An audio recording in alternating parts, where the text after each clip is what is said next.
नमस्कार। आज के इस कार्यक्रम में आप सबका स्वागत है। आज के इस कार्यक्रम में हम भारतीय साहित्य पर चर्चा करने जा रहे हैं। जैसा कि आपको मालूम है, इंदिरा गांधी राष्ट्रीय मुक्त विश्वविद्यालय के द्वारा हिंदी विभाग में हमने दो बहुत ही अलग तरह के पाठ्यक्रम का निर्माण किया है। ये दो पाठ्यक्रम भारतीय साहित्य से संबंधित है। दो पाठ्यक्रमों में हमने एक और जहां मध्यकालीन भारतीय साहित्य पर चर्चा की है, वहीं EHD 5 में हमने आधुनिक भारतीय साहित्य पर चर्चा की है। और इन दोनों पाठ्यक्रमों के माध्यम से हमारा यही उद्देश्य है कि हम भारतीय साहित्य को समझने का प्रयत्न करें। EHD 5 आधुनिक भारतीय साहित्य नव जागरण और राष्ट्रीय आंदोलन से संबंधित है। कुल मिलाकर इस पूरे पाठ्यक्रम में हमने 9 खंडों में और लगभग 41 इकाइयों में हमने भारतीय साहित्य को आलोड़ने की कोशिश की है और उसको समझने की कोशिश की है। भारतीय साहित्य क्या है? नव जागरण के दौर में तत्कालीन लेखकों ने किस प्रकार की लेखनी द्वारा इस दौर के साहित्य को समृद्ध किया और किन उद्देश्यों को लेकर लिखा। आज हम इन्हीं बिंदुओं पर चर्चा करेंगे और विशेष रूप से तत्कालीन समय में साहित्य में जो सामाजिक चेतना से जुड़कर जो कार्य हुआ, अर्थात लेखकों ने सामाजिक मुद्दों को लेकर जो रचनाएं की, गद्य में, पद्य में, उस पर ही हम आज चर्चा करेंगे।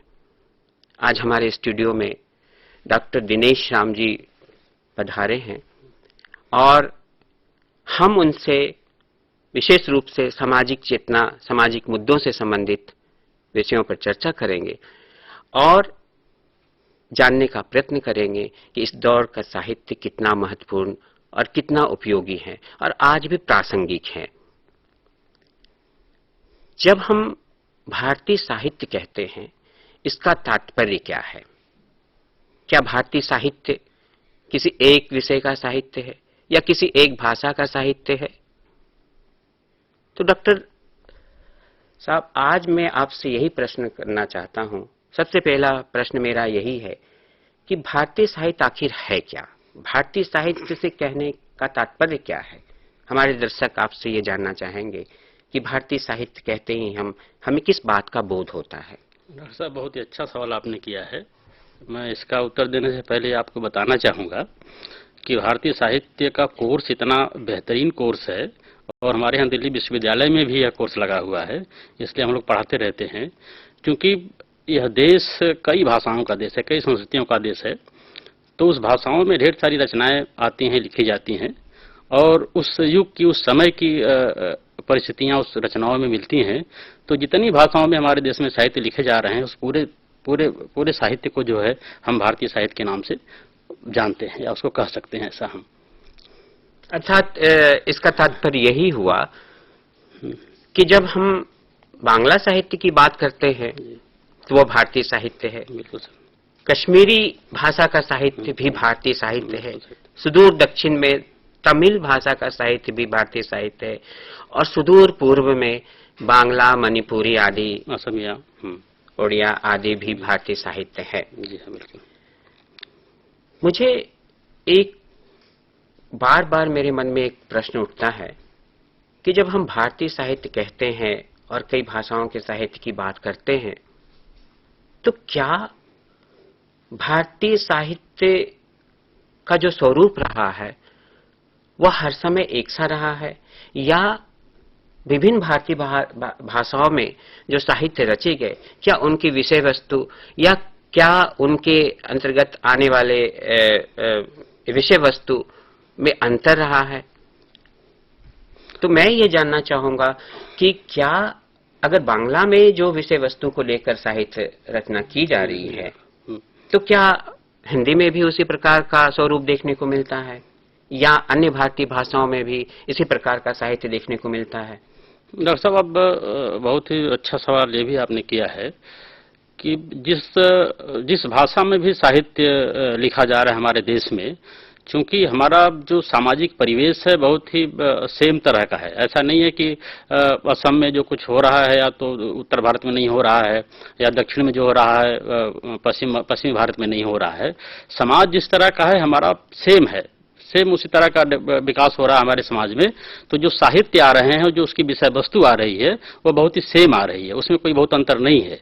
जैसे नवजागरण की बात आप कह लें या राष्ट्रीय आंदोलन के समय की बात कह लें, तो जो पश्चिम बंगाल में जिस तरह की रचनाएं हो रही हैं, उसी तरह की हिंदी में भी हो रही हैं, उसी तरह का असमिया भी हो रही हैं, उसी तरह का कन्नड़ में भी हो रही हैं। इसलिए मैं ये कहना चाहूंगा कि यह देश का जो एक समाज जिस समय में समाज जी रहा है, वह पूरा समाज जो है हमारे साहित्य में हर भाषाओं में उसी तरह का आ रहा है, मैं तो कहूँगा।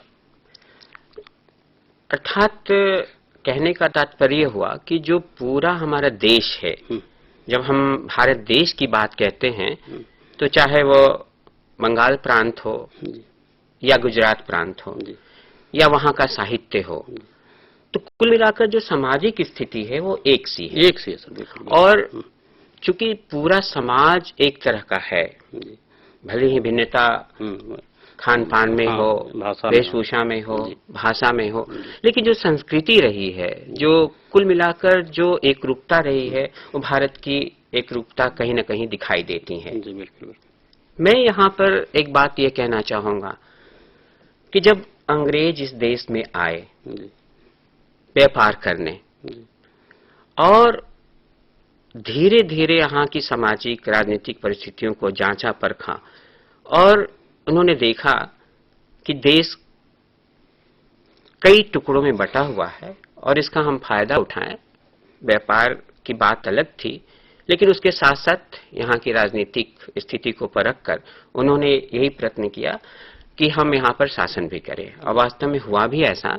इतिहास गवाह है और सारी दुनिया जानती है कि अंग्रेज और कुछ अन्य यूरोपियन शक्तियां यहाँ आई व्यापार करने, और अंततः अंग्रेज इस देश के शासक बन गए। और अंग्रेजों के शासन के दौरान बहुत से कार्य हुए। दूसरी ओर उनका कार्य केवल इतना भर था, शासन करना, और उसके साथ साथ यहाँ का दोहन कर अपने देश को समृद्ध करना। तो मैं ये जानना चाहूंगा कि क्या उस दौर में जो एक ऐसी परिस्थिति बन गई थी, यानी देश गुलाम था और जनता त्राही त्राही कर रही थी, तो क्या ऐसे में जो कार्य होना था साहित्यकारों के द्वारा और जो लेखनी उठनी थी, तो उस दौर के लेखकों में ये कौन सा ये कार्य हुआ जिसने भारतीय एकता को और मजबूत किया? सर, उसमें मुख्य रूप से मैं दो कारण मानता हूं, दो बात मानता हूं जो बड़े पैमाने पर हुई। एक तो राष्ट्रीय चेतना विकसित करने का जो काम हुआ, वो ये बड़ा काम हुआ, और दूसरा कि जो हमारा समाज था, हमारी जो सामाजिक बुराइयां थी हमारे समाज में, उसको दूर करने के जो प्रयत्न किए गए, ये दो महत्वपूर्ण काम हुए। तो अंग्रेजों के आने के बाद जो राष्ट्रीय चेतना के विकास का जो काम साहित्य के माध्यम से हुआ, रचनाओं के माध्यम से हुआ, हमारे साहित्यकारों ने उस समय ये बड़ा काम किया, जनता में जो है राष्ट्रीय चेतना फैलाया। दूसरा, उन्होंने देखा कि अंग्रेजों के आने के बाद जो हमारी यूनिटी नहीं बन पा रही, हम गुलाम हैं, हम अंग्रेजों को इस देश से निकालना चाहते हैं, तो यूनिटी कैसे बनेगी, एकता कैसे बनेगी? तो उन्होंने देखा कि समाज में जितनी बुराइयां फैली हुई हैं, सामाजिक जाति को लेकर के तमाम चीजों को, हम एक नहीं हैं। तो उस एकता को कायम करने के लिए उन्होंने कहा कि सामाजिक बुराइयां इस देश में खत्म होनी चाहिए, सामाजिक सुधार होने चाहिए, तभी हम जनता को जो है बड़े पैमाने पर अंग्रेजों के खिलाफ हम खड़ा कर पाएंगे। ये दो बड़े काम हुए मेरे समझ से साहित्यकारों के द्वारा उस समय। मैं यहाँ पर यह बात कहना चाहूंगा, अंग्रेजों द्वारा बहुत से ऐसे कार्य हुए उस दौर में। रेल का निर्माण, रेल लाइन का निर्माण, प्रेस की स्थापना, और इस तरह के बहुत सारे अन्य कार्य हुए, जिसके द्वारा वो तो चाहते थे पूरे देश पर अच्छी प्रकार शासन करना। लेकिन इन्हीं कारणों से जनता में जागृति भी आई। जी, जी। आपका इस बारे में क्या? जी, बिल्कुल, बिल्कुल। मैं तो सर ये कहना चाहूँगा कि जो हमारा समाज उस समय का था, जिसे मार्क्सिस्ट टर्मिनोलॉजी में हम कहते हैं कि सामंतवादी समाज था, पर जो अंग्रेज हमारे यहाँ आए थे, वो उनका समाज ऐसा नहीं था। वो एक बुर्जुआ समाज उनका था, वो बदल पूंजीवादी समाज था। तो पूंजीवादी जो वैल्यूज वो लेकर के आए थे हमारे देश में, शासन तो करते थे वो, पर जैसे यातायात का सिस्टम लेके आए थे, मॉडर्न पॉलिटिकल सिस्टम लेके आए थे, जुडिशरी लेके आए थे, तमाम चीज़ों लेकर के आए थे, जो रैशनलिज्म की बात जो लेके आए थे, साइंस लेकर के आए थे, ये तमाम चीज़ें जो अपने साथ लेकर के आए थे। हिस्ट्री की समझ रखने वाली जो वो विचारधारा लेकर के आए थे, तो इसका बड़ा प्रभाव पड़ा हमारे समाज पर। हमारे लोगों ने देखा कि हम अपने इतिहास के बारे में नहीं जानते हैं, इतिहास की हमारे पास समझ नहीं है, साइंस किस तरह वहाँ पर डेवलप कर गया है हमारे पास नहीं है। ये तमाम चीज़ें सामाजिक बुराइयों को लेकर के, जैसे हमारे यहाँ विधवा विवाह, सती प्रथा, इस तरह ढेर सारी बुराइयां थी, छुआछूत है, देखा कि उस देश में इस तरह की बातें नहीं है, सबको इक्वलिटी का अधिकार, महिलाओं को इस तरह के राइट मिले हुए हैं। इस तरह हमने एनालिसिस अपना किया अपने समाज के लोगों ने, और हमारे साहित्यकारों ने भी किया, और ये साहित्यकार अपनी रचनाओं में इस बात को लेकर रखे। तो ये अंग्रेजों के आने का सर बड़ा दो परिणाम बहुत हुआ है कि ठीक है, शासक थे, शासक हमेशा शासन करने ही आता है, बहुत सुधार करने नहीं आता है, लेकिन अंग्रेजों के माध्यम से जो हमारी बातें हो रही थी इस देश में, और ढेर सारी चीजें बदल भी रही थी, क्योंकि हमारे समाज से बहुत आगे का समाज था। ये मैं कहना चाहूंगा सर इसमें। हाँ, तो इसका तात्पर्य ये हुआ कि अंग्रेज आए थे शासन करने, और जिन बातों को लेकर उन्होंने कोशिश की कि पूरे भारत पर अच्छी प्रकार शासन करें, प्रेस की स्थापना हो या अन्य ऐसे कई मुद्दे उठाए उन्होंने, उनका अंततः एक प्रभाव यह भी हुआ कि भारतीय समाज जुड़ने लगा। यानी जो हमारे चिंतक थे, हमारे विचारक थे, हमारे लेखक थे, उन्होंने इन सभी मुद्दों को भारतीय एकता के लिए प्रस्तुत किया। अर्थात वो इन मुद्दों को देश को गुलामी से मुक्त कराने के लिए और समाज को भी सामाजिक बुराइयों को दूर करने के लिए, इन सबों को लेकर उन्होंने ये कार्य किया। मैं ये जानना चाहता हूं आपसे, क्योंकि हमारा मुख्य उद्देश्य साहित्य पर चर्चा करना है, और साहित्य के माध्यम से जो कार्य हुए, लेखकों ने जो अपनी लेखनी के माध्यम से, कविताओं के माध्यम से, कहानियों के माध्यम से, उपन्यासों के माध्यम से जो चेतना जगाई, उसके बारे में आपकी क्या राय है? और उसके बारे में मैं ये भी जानना चाहूंगा कि क्या संपूर्ण भारतीय साहित्य में कार्य हुआ? क्या तत्कालीन लेखकों ने, चाहे वो बांग्ला में लिख रहे हों या हिंदी में लिख रहे हों या तमिल में लिख रहे हों, तो क्या यह कार्य एक साथ एक रूप में हुआ? हाँ, बिल्कुल सर, बिल्कुल। ये पूरे देश में, यह पूरे देश का फेनामिना था कि हर भाषा में, चाहे तेलुगु हो, कन्नड़ हो, बांग्ला हो, असमिया हो, हर भाषा में जो है जो रचनाएं आई उस समय की, वो सामाजिक चेतना फैलाने की या राष्ट्रीय चेतना फैलाने का काम किया लेखकों ने उस समय। यह ऐसा नहीं है कि हिंदी क्षेत्र में हो रहा है, बांग्ला में हो रहा है, क्योंकि पश्चिम बंगाल में सबसे पहले अंग्रेज आए, तो नवजागरण वहीं से शुरू हुआ है। पर ऐसा नहीं माना जा सकता कि जो गुजरात में ऐसा नहीं हुआ, या असमिया में नहीं हुआ, हिंदी में नहीं हुआ। ये बातें एक समान रूप से मैं समझता हूं कि पूरे देश में जो है हर भाषा के साहित्यकार अपनी रचनाओं में ये सामाजिक चेतना फैलाने का या राष्ट्रीय चेतना फैलाने का काम उन लोगों ने किया, लेखकों ने।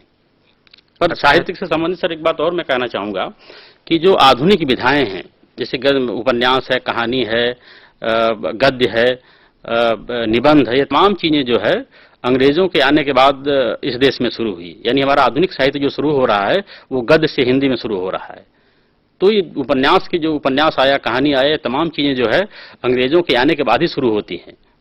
तो यह भी एक बहुत बड़ा परिवर्तन साहित्य में रहा, जिसके माध्यम से हम गद्य के माध्यम से अपनी विचारधारा को लोगों में फैलाने का बड़े पैमाने पर हमारे रचनाकारों ने, साहित्यकारों ने काम किया सर। यानी इसका ये भी अर्थ निकलता है कि आधुनिक युग से पूर्व साहित्य में पद्य की जो प्रधानता थी, उसके स्थान पर अब गद्य ने ले लिया। और जैसा कि हम सभी साहित्य जगत के लोग जानते हैं कि जिस स्थान पर महाकाव्य का अंत होता है, वहां उपन्यास की शुरुआत होती है। और उपन्यास कहते ही हमारे सामने विशेषकर हिंदी साहित्य के उपन्यास सम्राट मुंशी प्रेमचंद का नाम उभर कर सामने आ जाता है। मैं ये आपसे जरूर जानना चाहूंगा, हमारे दर्शक भी जानना चाहेंगे कि गद्य साहित्य में और उपन्यास के क्षेत्र में और कहानियों के क्षेत्र में भी मुंशी प्रेमचंद का क्या योगदान रहा, और मुंशी प्रेमचंद के संपूर्ण साहित्य में वो कौन सी ऐसी सबसे मुख्य विषय वस्तु रही जो आज भी प्रासंगिक है और आज भी उपयोगी है? डॉक्टर साहब, बहुत ही अच्छा सवाल आपने किया। मैं इस बारे में जरूर बताना चाहूंगा कि जिस समय मुंशी प्रेमचंद लिख रहे थे उससे पहले, क्योंकि कांग्रेस से ये जो पार्टी है उसके अधिवेशन हुआ करते थे और कांग्रेस पार्टी में बड़े पैमाने पर उसमें बहस चल रही थी कि राजनीतिक सुधार और सामाजिक सुधार में किसे पहले लिया जाए। क्या राजनीतिक सुधार ये संभव हो सकता है बिना सामाजिक सुधार किए? कांग्रेस में बड़े पैमाने पर बहस चल रही थी और ये दुखद जान करके होगा कि कांग्रेस का जो मेन खेमा था वह इस बात को किनारे कर दिया कि समाज सुधार, ऐसा नहीं हो सकता कि समाज सुधार अगर नहीं किया जाए तो हमें राजनीतिक सुधार नहीं कर सकते। ये बातें कांग्रेस ने टाल दी। कांग्रेस का जो 8वां अधिवेशन हुआ था इलाहाबाद में, उसमें WC बनर्जी थे, उसके अध्यक्ष। उन्होंने कहा कि ये कोई जरूरी नहीं कि अगर हम समाज सुधार नहीं करते हैं तो हम राजनीतिक आजादी प्राप्त करने के हकदार नहीं है। ये बिल्कुल कहना गलत है। तो उन्होंने जो सामाजिक सुधार के प्रश्न को वहीं किनारे कर दिया।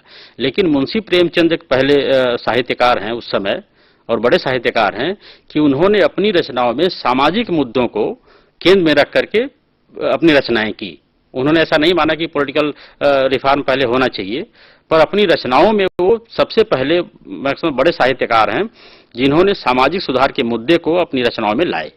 वो उसके महत्व को जानते थे कि बिना समाज सुधार किए सामाजिक एकता नहीं पैदा होगी। जब तक सामाजिक एकता नहीं पैदा होगी तब तक हम राजनीतिक आजादी हासिल नहीं कर सकते। इसलिए मुख्य रूप से उन्होंने अपनी रचनाओं में, चाहे दलित प्रश्न हो या विधवा विवाह का प्रश्न हो या सती प्रथा के विरोध का प्रश्न हो, इस तरह जितनी भी बुराइयां समाज में थी उन बुराइयों पर उन्होंने अपनी रचनाओं में प्रहार किया और उसको केंद्र में रखा। ये बहुत बड़ी बात थी मुंशी प्रेमचंद के साथ। तो उनके साहित्य में दो बातें बराबर लगातार एक साथ चलती हैं, राजनीतिक चेतना और सामाजिक चेतना। आपने तो सामाजिक चेतना की भी बात की। कर्मभूमि और रंगभूमि दो उनके उपन्यास है। गोदान तो महाकाव्य है और एक ऐसा उपन्यास है जो पूरे संपूर्ण भारतीय साहित्य को ऊंचाई तक ले जाता है। ये, लेकिन मैं विशेष रूप से ये रंगभूमि और कर्मभूमि की मैं चर्चा चाहूंगा। रंगभूमि में जहां सामाजिक चेतना की बात है और साथ साथ में राजनीतिक चेतना की भी बात की जा रही है, और कर्मभूमि भी उस तरह की रचना है जिसमें राजनीतिक चेतना की बात की जा रही है। दोनों में मुख्य रूप से अंतर, और इसमें दलित चेतना और समाज राजनीतिक चेतना किस रूप में हमारे सामने आए? देखिए सर, रंगभूमि में तो जो प्रश्न सूरदास के माध्यम से मुंशी प्रेमचंद ने उठानी चाहिए है दलित प्रश्न को, पर मैं इसके बारे में जरूर कहना चाहूंगा कि जो रंगभूमि है और सूरदास है, आज के संदर्भ में जो दलित चेतना है या दलित विचारक या दलित चिंतक अपनी बात कह रहे हैं, उसमें उस तरह की बात दलित चेतना की नहीं है सूरदास के माध्यम से। सूरदास एक बड़ा किसान है, उसकी क्या समस्याएं हैं, राष्ट्रवाद उसमें कैसे, राष्ट्रीय चेतना कैसे विकसित हो रही है, तमाम चीजें हैं।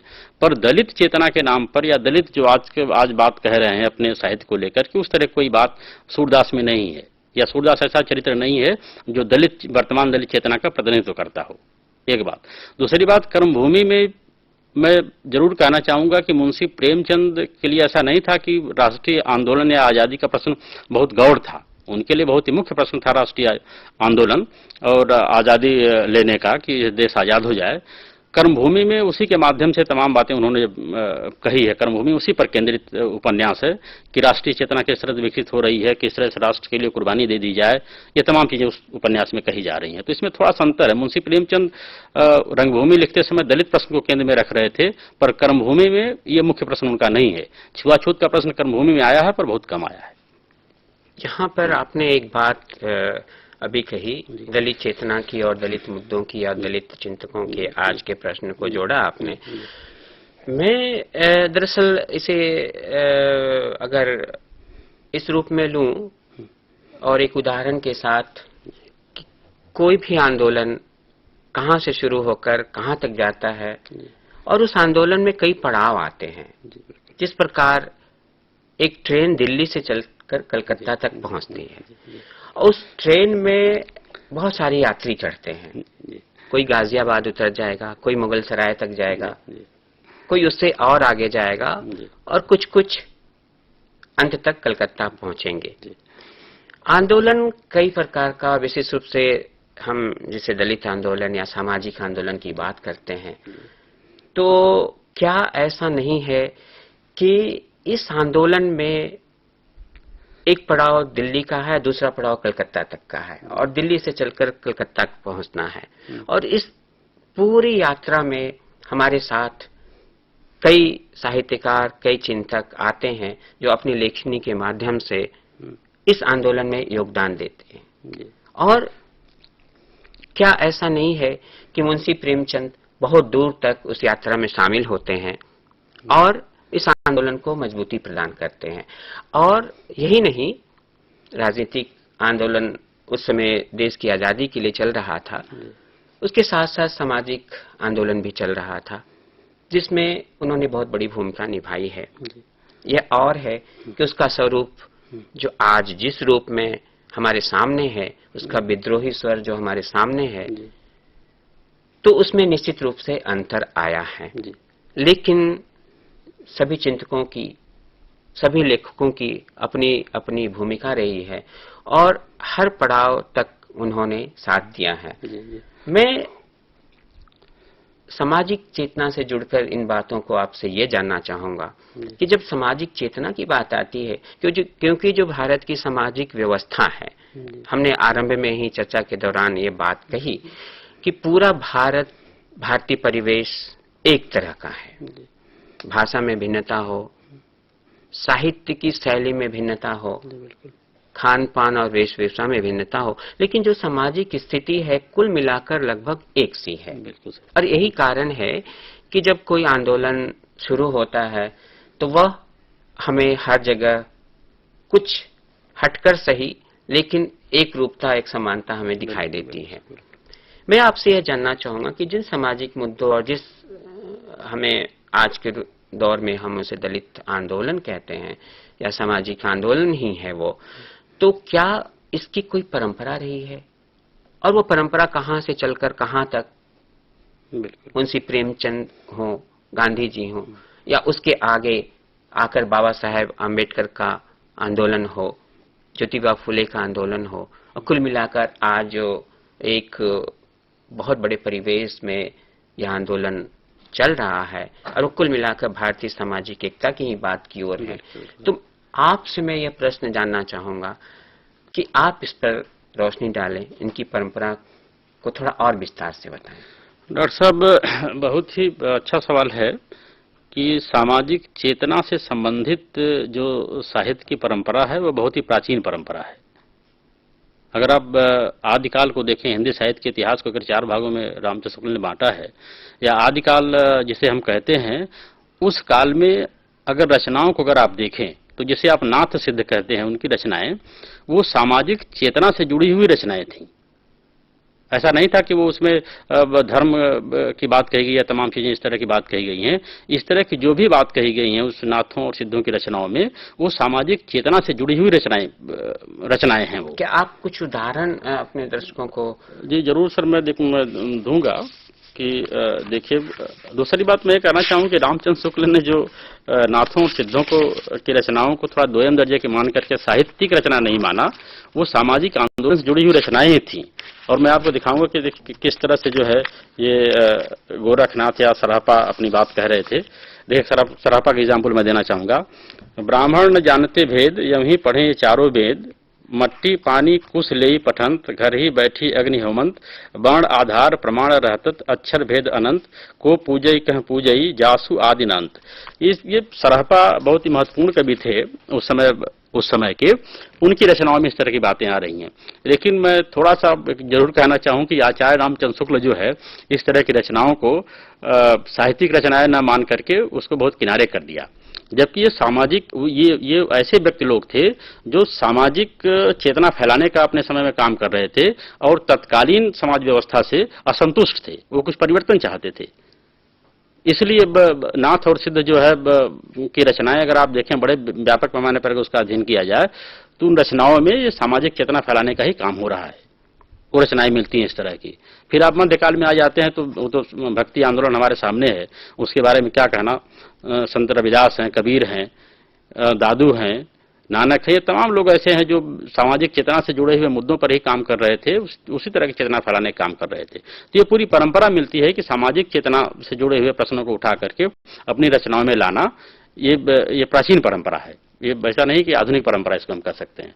पर आधुनिक काल में तो ज्योतिबा फूले हैं या आप कह लें कि आर्य समाज और ब्रह्म समाज के इस तरह के आंदोलन चले हैं, समाज सुधार आंदोलन, ये सामाजिक चेतना फैलाने का ही काम कर रहे थे।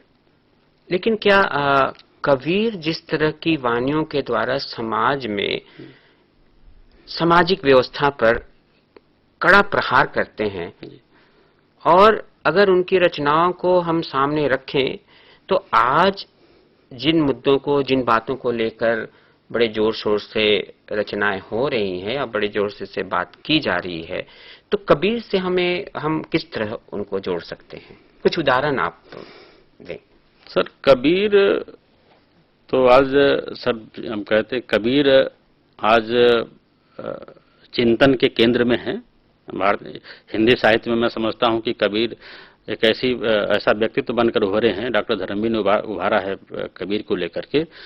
उनकी समग्रता में अध्ययन जो हुआ है, डॉक्टर धर्मवीर ने किया है, वो तो दूसरी तरफ ले जाता है, एक स्वतंत्र समाज की तरफ ले जाता है। लेकिन कबीर के बारे में ये जरूर कहा जाना चाहिए कि कबीर एक ऐसी व्यवस्था चाहते थे मानवतावादी, जहां पर समानता सबको मिले, सबको नागरिक अधिकार मिले। ये जो आज आधुनिक जितने मूल्य हैं वो कबीर के साहित्य में मिलता है। कबीर इसीलिए जाने जाते हैं। लेकिन कबीर के बारे में जो आज का अध्ययन डॉक्टर धर्मवीर ने किया, उसके बारे में जरूर मैं बताना चाहूंगा।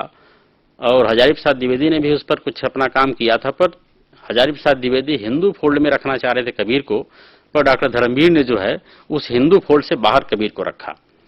और कबीर क्या है उन्होंने पाठकों के सामने रखा है कि कबीर कितनी बड़ी हस्ती से कबीर क्या चाहते थे। तो कबीर का ये प्रश्न हो गया। पर पूरा भक्ति आंदोलन की बात अगर सर मैं करूं तो वो एक वर्णाश्रम व्यवस्था के विरोध में, उसके वर्णाश्रम व्यवस्था के मूल्यों के विरोध में खड़ा हुआ आंदोलन था, जिसकी वकालत जो है संत साहित्य में हुआ या निर्गुण परंपरा में हुआ था। आपने एक बात कही, मानवतावाद। मानवतावाद की बात कबीर से जोड़ते हुए और उससे आगे की परंपरा में भी हम उसे जोड़ सकते हैं, बुद्ध, और उनसे भी जाकर आगे मानवता केंद्र में है, साहित्य के केंद्र में मानवता है, और कुल मिलाकर जो सामाजिक आंदोलन के केंद्र में भी मानवता है। समाज को एक करने की बात जहां की जा रही है, रचनाओं के माध्यम से, पात्रों के माध्यम से। मैं आपसे एक और प्रश्न यह जानना चाहूंगा कि जिस प्रकार मानवतावाद बुद्ध से लेकर कबीर तक, नानक, रैदास आदि तक, आगे जाकर चोखा मेला आदि तक पहुंचती, क्या आधुनिक भारतीय साहित्य में यह मानवतावाद किस रूप में हमें देखने को मिलते हैं? बिल्कुल सर, मैं तो कहूंगा कि जो परंपरा भक्ति आंदोलन के बाद आधुनिक भारत में आई है, वो भक्ति आंदोलन से ही विकसित हुई परंपरा है। आप ज्योतिबा फूले को देख लें, बी.आर. अम्बेडकर को देख लें, यह परंपरा जो चली है वही मानवतावादी परंपरा का विकास है। ज्योतिबा फूले हों, बी.आर. अम्बेडकर हों, इधर उत्तर भारत में अछूतानंद हों, बिहारीलाल हरित हों, रचनाओं में है। कई लोग ऐसे हैं जो भक्ति आंदोलन से ही अपनी ऊर्जा मानवतावाद की लेकर के आगे बढ़े हैं और अपनी रचनाओं में वो बात मानवतावाद की कहे हैं। तो इसलिए आधुनिक भारत में, आधुनिक हिंदी साहित्य में आप कहें तो भी यह परंपरा हमारे यहाँ विकसित हुई है, भक्ति आंदोलन से लेकर के ही विकसित हुई है।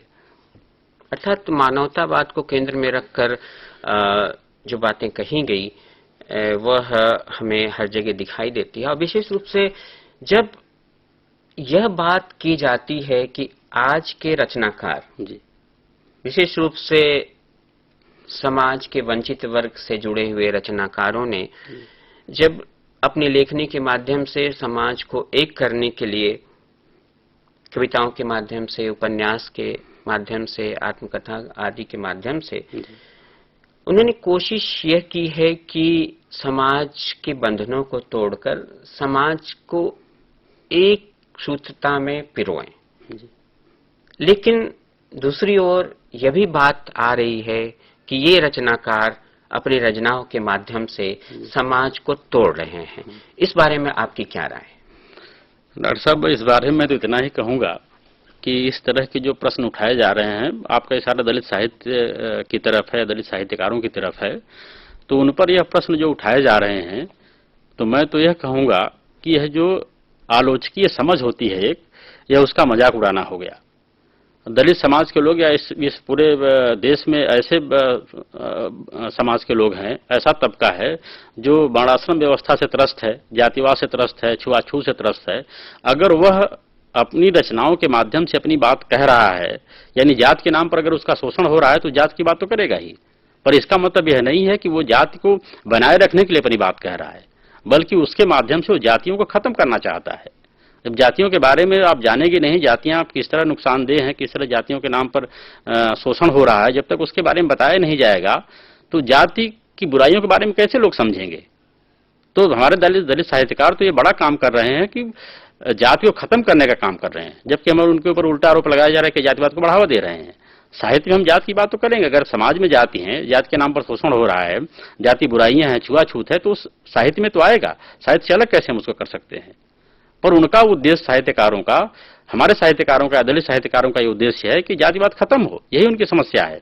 जातियां टूट जाएंगी तो उनको इक्वालिटी का जो है, कहते हैं ना, समानता का अधिकार मिलेगा, वो मानवतावाद विकसित होगा, उससे उनको मानव समझा जाएगा। वही तो ये मांग कर रहे हैं कि हमें भी मानव समझा जाए, हमें भी अधिकार दिए जाए, हमारे जो सिविल राइट है उसको हमें दिए जाए। यही दलित साहित्य मांग कर रहा है। और क्या कर रहा है दलित साहित्य? यह तो बहुत ही गलत बात है कि दलित साहित्यकार जाति खत्म करने की बात कर रहे हैं और उनको कहा जाए कि जातिवाद का बढ़ावा दे रहे हैं। मैं तो समझ नहीं हूं। अर्थात ये है कि जो भारतीय समाज है उसमें जो जाति व्यवस्था है वो एक सच्चाई है। बिल्कुल सर। और जब सच्चाई सामने है और उससे जुड़कर, उसकी बुराइयों से जुड़कर जो रचनाएं की जा रही है, बहुत पहले से आदिकाल में, मध्यकाल में और आधुनिक काल में, और विशेष रूप से बार बार हम मुंशी प्रेमचंद को उदाहरण के रूप में सामने रख सकते हैं कि अपनी कहानियों के माध्यम से, अपने उपन्यास के माध्यम से और उसमें अपने लिए गए पात्रों के माध्यम से उन्होंने जाति व्यवस्था को उजागर किया है, उसकी बुराई को उजागर किया है और उसे तोड़ने की कोशिश में उनका योगदान रहा है। और उसी कार्य को आज के दलित साहित्यकार बड़े जोर शोर से और बड़े उग्र रूप में और बड़े ही बेबाक रूप से रख रहे हैं समाज के सामने। मैं यहाँ पर एक बात जानना चाहूंगा। आत्मकथा एक विधा के रूप में आज हमारे सामने है और बहुत से रचनाकारों ने आत्मकथाएं लिखी हैं, दलित रचनाकारों ने। हिंदी साहित्य में आत्मकथा के रूप में अजय प्रसाद द्विवेदी की बाण भट्ट की आत्मकथा का उदाहरण लिया जाता है, लेकिन वह एक अलग तरह की रचना है। दलित साहित्यकारों द्वारा लिखे गए आत्मकथा के बारे में आपकी क्या राय है? डॉक्टर साहब, एक बात ये जरूर है कि जो दलित साहित्य आया है वो आत्मकथाओं के माध्यम से ही आया है। और मैं तो ये कहूँगा कि आत्मकथाएं एक मुख्य विधा के रूप में दलित साहित्य में हैं और ये बहुत ही अच्छी बात है कि दलित आत्मकथाएं बड़े पैमाने पर आई हैं। पर उन आत्मकथाओं में जो बातें आई हैं वह बहुत ही आश्चर्यचकित करने वाली हैं, बहुत ही परेशान करने वाली हैं, क्योंकि दलित साहित्यकार अपनी आत्मकथाओं में अपना जीवन जो व्यक्त कर रहे हैं, वैसा जीवन मैं समझता हूं कि साहित्य में पहली बार आया होगा लोगों के सामने कि एक ऐसा समाज का एक ऐसा वर्ग है जो किस तरह जात के नाम पर या छुआछूत के नाम पर शोषित है, किस तरह उसकी अर्थव्यवस्था कितनी खराब है, वो किस तरह नारकी जीवन जी रहा है। यह पहली बार ईमानदारी से दलित साहित्य में दलित साहित्यकार लाए हैं। ऐसा पहले हमारे हिंदी साहित्य में तो इस तरह काम नहीं हुआ है, मैं समझता हूं जहां तक। ये अर्थात ये हाँ बिल्कुल, आत्मकथा दलित साहित्यकारों द्वारा लिखी गई आत्मकथा साहित्यिक जगत में एक विधा के रूप में और एक नए प्रकार के और विशेष विषय वस्तु को लेकर और एक अलग ही तरह का साहित्य जो हमारे सामने उभर कर आ रहा है, जो अपने आप में अनूठा और महत्वपूर्ण है। लेकिन एक साथ मैं ये भी कहना चाहूंगा और आपसे जानना चाहूंगा कि ये तो समय की बात है, गद्य का विकास हुआ और गद्य में रचनाएं हुई, लेकिन मुख्यतः पद्य में ही रचनाएं शुरू हुई और जो विषय वस्तु, जहां आपने स्वयं कहा कि नाथ, सिद्ध और कबीर से लेकर आगे तक हमें पद्य में रचनाएं मिली। और आज भी मुझे ऐसा लगता है कि जो सभी साहित्यकार हैं पदों में भी रचनाएं कर रहे हैं और कविताओं के माध्यम से जो बात बड़े तीव्र रूप में रख रहे हैं। मैं चाहता हूं कि कुछ आप उदाहरण दलित साहित्यकारों के, दलित रचनाकारों के कविताओं का उदाहरण हमारे दर्शकों को जरूर सुनाएं, बताएं, जिससे उसका जो स्वरूप है उसका हम उसके बारे में जान। डॉक्टर साहब, ऐसा है कि जो हमने कहा कि दलित साहित्य में आत्मकथाएं बड़े पैमाने पर लिखी गई हैं, पर मैं अगर संख्या के हिसाब से अगर मैं कहना चाहूँगा तो आत्मकथाओं के बाद कविताओं का ही नंबर आता है। कहानी और उपन्यास तो मैं हिंदी क्षेत्र की बात जरूर करूँगा, कहानी और उपन्यास तो कम आए हैं, पर आत्मकथाएं आ गई हैं और कविता संग्रह बहुत आए हैं उपन्यास और कहानी संग्रह की तुलना में। पर जो वो विषय वस्तु जो आ रही है कविताओं में, कहानियों में या उपन्यासों में दलित समाज का, तो वो अपना शोषण व्यक्त कर रहे हैं कि दलित समाज किस तरह वर्णाश्रम व्यवस्था में रह करके शोषित है, उसको नागरिक अधिकार नहीं मिले हुए हैं, किस तरह से वो नारकी जीवन जी रहा है, अपनी स्थितियों को व्यक्त कर रहा है अपने साहित्य में। पर इसी के साथ मैं कहूँगा कि वह एक विकल्प भी देने का प्रयास कर रहा है। ऐसा नहीं है कि वो विकल्पहीन है।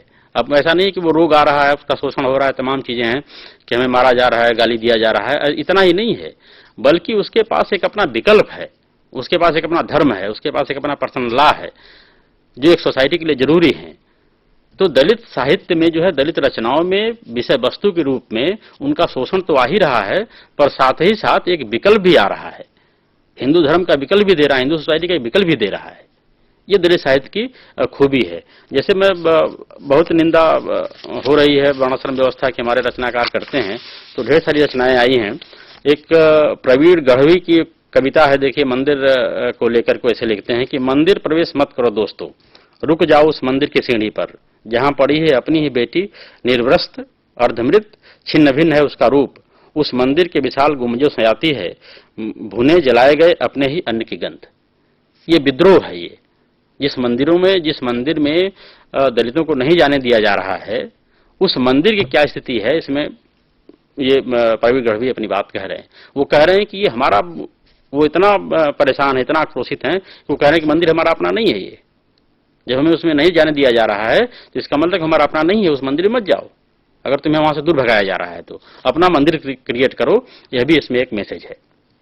ये इस तरह की विद्रोह, ये वर्णाश्रम व्यवस्था के मूल्य विचारधारा को लेकर के, उसकी संस्कृति को लेकर के, उसके मूल्यों को लेकर के बड़े पैमाने पर दलित साहित्य में विरोध आ रहा है, मैं तो कहूँगा।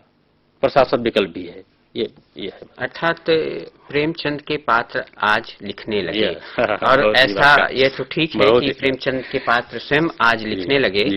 जिन पात्रों की रचना प्रेमचंद ने की और विद्रोही तेवर, विद्रोही स्वर दिखाया, दलित पात्रों को लेकर, स्त्री पात्रों को लेकर, और ऐसे तो जैसा कि आपने कहा अच्युतानंद और उससे पहले हीरा डोम आदि रचनाओं में हमें ये सब देखने को मिलता है।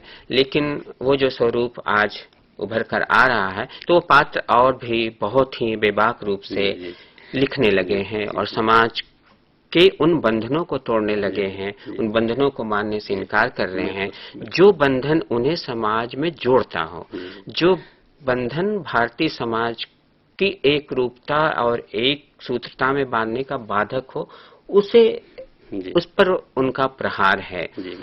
तो आप इस बारे में कुछ और भी बातें इस रूप में बताएं कि क्या यह साहित्य आगे जाकर कितना हद तक भारतीय समाज में परिवर्तन का द्योतक है और परिवर्तन लाएगा, कि इस बारे में आपकी क्या राय? मैं तो कहूँगा सर कि ये दलित साहित्य ही है, वह समाज व्यवस्था को ही नहीं बदलेगा बल्कि साहित्य को ही बदल देगा। आज ये मुख्यधारा का साहित्य हो रहा है दलित साहित्य, तो साहित्य का जो फ्रेम है वो दलित साहित्य उसको पूरी तरह बदल दिया है और ये समाज को बदलने का काम तो करेगा ही। पर एक बात जरूर है कि मुंशी प्रेमचंद अपनी रचनाओं में जिन आम समाज के पात्रों को रख रहे थे, आज वही पात्र अब लिखने लगे हैं। तो ये जरूर है कि मुंशी प्रेमचंद की दृष्टि से थोड़ा अलग हुए हैं। ऐसा नहीं कि मुंशी प्रेमचंद की दृष्टि को लेकर के ही आगे बढ़ रहे हैं।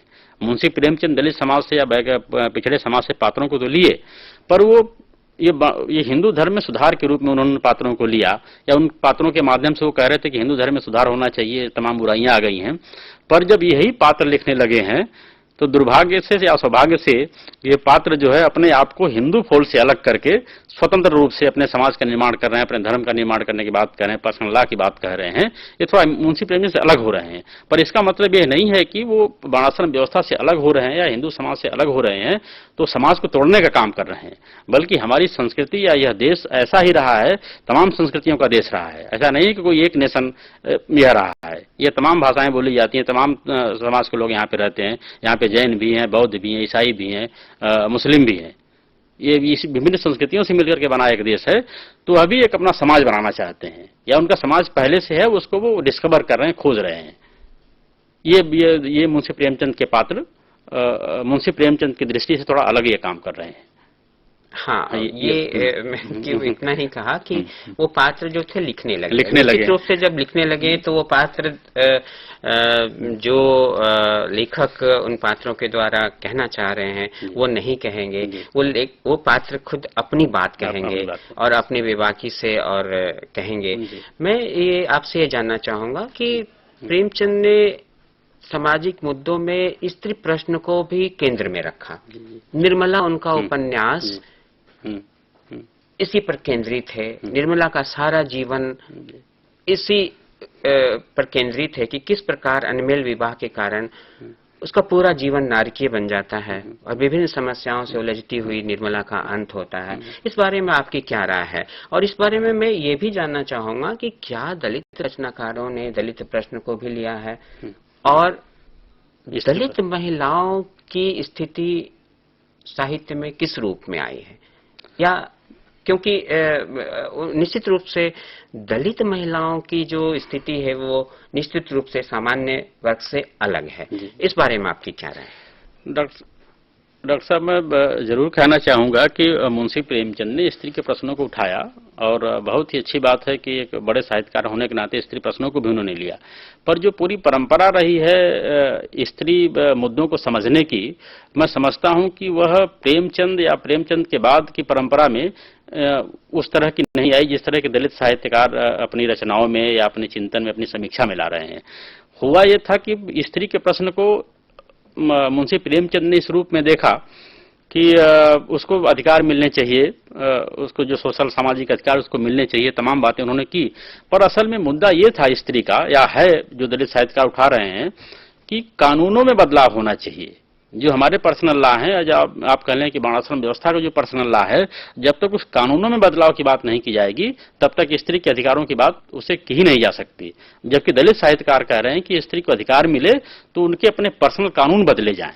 अगर पर्सनल कानून खराब है, उस पर अगर अटैक नहीं किया जाएगा तो तमाम बातें हम कहते रहें, बार बार कहते रहें कि स्त्रियों को अधिकार मिलना चाहिए, तमाम चीजें होती रही हैं, उससे मामला हल नहीं होता है। मुंशी प्रेमचंद स्त्री के प्रति ज्यादा संवेदनशील थे, तमाम बातें थी उनकी, पर हिंदू जो कानून है, पर्सनल कानून है, उस पर उन्होंने बहुत बड़े पैमाने पर अटैक नहीं किया एक साहित्यकार के नाते। पर दलित साहित्यकार ऐसा कर रहे हैं। वो इसका तात्पर्य ये हुआ कि भारतीय साहित्य में जो निरंतर बदलाव आता रहा है सभी मुद्दों को लेकर, चाहे वो दलित प्रश्न हो, चाहे स्त्री प्रश्न हो, उसमें निरंतर विकास होता रहा है।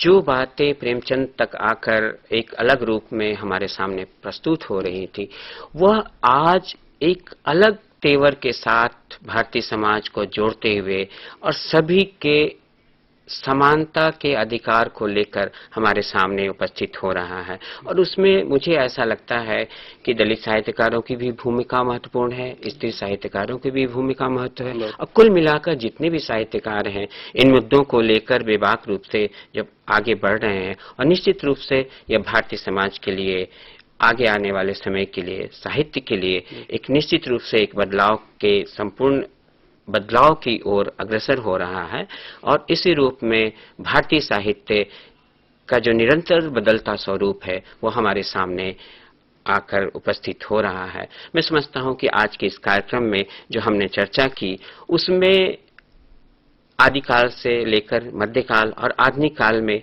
निरंतर भारतीय साहित्य में जो विकास होता रहा है और वो केवल एक भारतीय साहित्य में नहीं, एक भाषा के साहित्य में नहीं, संपूर्ण भारतीय साहित्य में ये बदलाव देखने को मिलता है। हमने आज केवल हिंदी साहित्य की विशेष रूप से चर्चा की, लेकिन मुझे ऐसा लगता है और शायद साहित्य जगत से जुड़े लोगों को यह जानकारी जरूर होगी कि सभी भारतीय भाषाओं में इस प्रकार का साहित्य एक नए दौर के लिए, एक नए बदलाव के लिए और अंततः भारत के समाज को जोड़ने का कार्य कर रहे हैं। मैं समझता हूं कि आगे आने वाले दिनों में आज के इस तरह के कार्यक्रम में आप जरूर प्रश्न भेजें और जरूर प्रश्न करें, जिससे इस साहित्य को, भारतीय साहित्य को समझने में मदद मिलेगी। आज हमारे स्टूडियो में डॉक्टर दिनेश राम जी आए और निश्चित रूप से उन्होंने बहुत सी ऐसी जानकारी दी जो भारतीय साहित्य से जुड़ी है और हम आगे आने वाले कार्यक्रम में इनको और भी अवसर प्रदान करेंगे। धन्यवाद। Thank you.